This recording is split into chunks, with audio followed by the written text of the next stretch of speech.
इस फ्रेम में लियो एक लकड़ी की मदद से भेड़ियों को पेल रहा है और इसी फ्रेम में आप नोटिस कर सकते हैं इन वेले लोगों को। भाई ये हाइना की पिटाई चल रही है, कोई जेसीबी की खुदाई नहीं जो भीड़ लगा रखी है। बात तो सही है।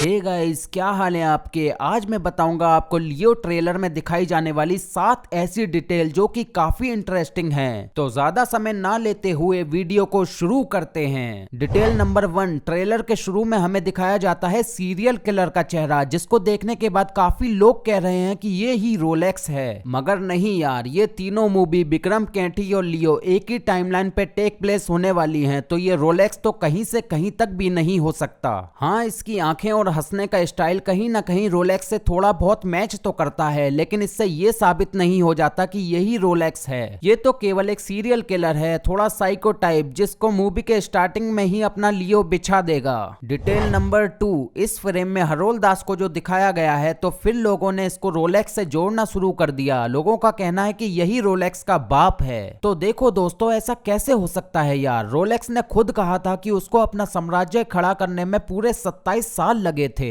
वहीं आप हरोल दास को देखोगे तो उसकी और रोलेक्स की एज में कुछ ज्यादा फर्क नहीं लग रहा। तो ये कैसे हो सकता है कि एक बेटे से उसका बाप केवल 10 साल बड़ा हो। डिटेल नंबर 3, वैसे ये कोई डिटेल नहीं है, बस कुछ लोगों की मिसअंडरस्टैंडिंग को क्लियर कर देता हूँ। डिटेल इसके बाद बताऊंगा। इस वाले सीन में इस लड़के को दिखाया गया है जो कि एक भाला लेकर किसी पे निशाना लगा रहा है। तो ये देखने के बाद बहुत लोगों का कहना है कि ये लियो के ही पास्ट का सीन है और ये बंदा लियो है। तो ऐसा नहीं है गाइज, ये लियो नहीं है, बल्कि ये प्रेजेंट का ही सीन है और ये लियो का बेटा है जो कि सिर्फ अपने आप को प्रोटेक्ट कर रहा है इस भाले से। अब आते हैं मेन डिटेल की तरफ। इस वाले फ्रेम में एंटोनी दास को दिखाया गया है जो कि एक जगह पर शैतान की पूजा कर रहा है। वो मैं इसलिए बोल रहा हूँ क्योंकि ये इस वाले सीन में सेम जगह पर अलग अलग लोग या फिर जानवरों की बलि दे रहा है, वो भी ये वाली तलवार से जो कि हम यहाँ रखी हुई नोटिस कर सकते हैं। तो इससे ये पता चल जाता है कि एंटोनी दास विश्वास रखता है काली शक्तियों में। एंड इसी फ्रेम में हमें एक दो डिटेल और दिखती हैं। पहले तो ये ईगल का सिंबल जो कि सीधा रेफरेंस है विक्रम का, और दूसरा ये स्टार में बना हुआ बिच्छू का लोगो जो कि सीधा सीधा रोलेक्स का रेफरेंस है। एंड इस स्टार को हम जब ध्यान से नोटिस करते हैं तो हमें पता चलता है कि ये केवल एक पाथ पे बना हुआ है, जिससे पता चलता है कि ये सभी माफिया एक दूसरे से जुड़े हुए हैं, क्योंकि स्टार के अंदर आप और भी लोगोस को नोटिस कर सकते हैं। ये क्लियरली समझ तो नहीं आते, लेकिन इनकी एंट्री जब एलसीयू में होगी तो क्लियर हो ही जाएगा। डिटेल नंबर 4, यहाँ पर आप लियो को देख सकते हैं जो कि बैठा है अपनी बेटी को लेकर एक कुर्सी पर। अब ये डिटेल थोड़ी छोटी तो जरूर है, लेकिन काफी डीप है। ये सीन इंस्पायर है विक्रम मूवी के इस वाले सीन से, और ये इंस्पायर ही नहीं, रेफरेंस भी है विक्रम मूवी का। मूवी में जब कमल हसन अपने पोते को लेकर ऐसे बैठे थे।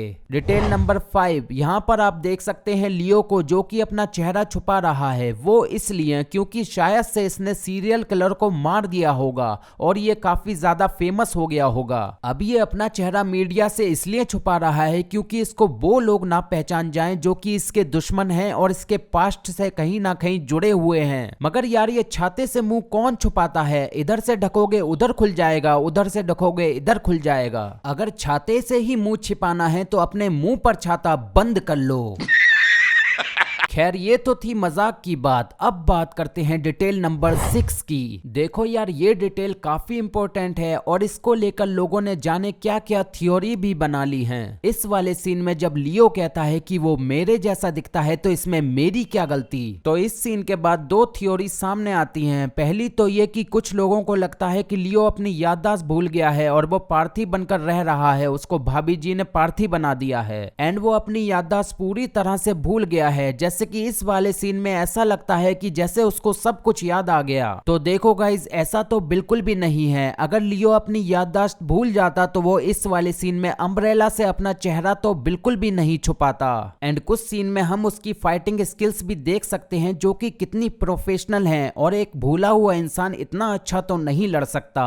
दूसरी थ्योरी ये भी है कि लियो के 2 रोल होने वाले हैं, तो ये भी पूरी तरह से गलत है, क्योंकि इसको समझने के लिए हमें पोस्टर पे लिखी ही टैगलाइन देखनी पड़ेगी जिसपे क्लियरली लिखा है ब्लडी एंड स्वीट। तो यहाँ डबल रोल की बात तो नहीं हो रही, यहाँ एक ही इंसान के हमें दो रूप देखने को मिलेंगे जैसा कि हमने देखा था वेद आलम मूवी में। एंड इस ट्रेलर के कुछ सीन में आप देख भी सकते हैं कि यहाँ तो लियो टॉर्चर हो रहा है और सारे जुल्म सह रहा है स्वीट बनकर। एंड अगले ही पल में वो ब्लडी रूप में आ जाता है और लाश का ढाबा बना देता है। तो इससे पता चलता है कि वो अपना नाम और पहचान खुद छुपा रहा है और अपनी एक बेकरी चला रहा है जिसमें वो केक चॉकलेट वगैरह बेचता है शांति पूर्वक। एंड उसका काम ही उसके स्वीट साइड का रेफरेंस भी है। डिटेल नंबर 7, इस वाले सीन में जब लियो एक लकड़ी की मदद से हाइना से लड़ रहा है तो आप नोटिस कर सकते हैं इन वेले लोगों को। देखो तो सही ये कैसे एंजॉय कर रहे हैं लड़ाई को। ओ भाई अपने अपने घर जाओ, ये कोई जेसीबी की खुदाई नहीं बल्कि हाइना की पिटाई चल रही है। गलती से भी हाइना ने अगर किसी के पिछवाड़े पे जबड़ा मार दिया ना तो सारी जिंदगी आड़े बैठ के हगोगे। हाँ तो हाइना को लेकर मेरी भी एक थ्योरी है जो कि काफी वियर्ड सी है। तो मेरी थ्योरी ये है कि ये जो हाइना और सीरियल किलर है ना ये एक ही हैं। ये जो सीरियल किलर है ये हाइना बनकर कांड करता होगा और अपने नॉर्मल रूप में आ जाता होगा। कोई सेंस है इस बात की? हाँ मैं मानता हूँ ये काफी बेलॉजिक सी बात है लेकिन मुझे लगी तो मैंने आपके साथ शेयर की, क्योंकि इस फ्रेम में हम नोटिस भी कर सकते हैं कि जिस तरह खून हाइना के चेहरे पर लगा है उसी तरह खून इसके मुंह पर लगा है और इसके चेहरे पर ही काफी जंगलीपन दिखता है। तो कुछ ना कुछ तो कनेक्शन जरूर है इसका हाइना के साथ। चलो तो गाइज अब वीडियो को करते हैं एंड, और ये थी कुछ डिटेल जो कि मैंने नोटिस की। अगर आपको मेरी वीडियो पसंद आई है तो चैनल को सपोर्ट दिखाएं। अब मुलाकात होगी आपसे अगली वीडियो में, तब तक के लिए बाय।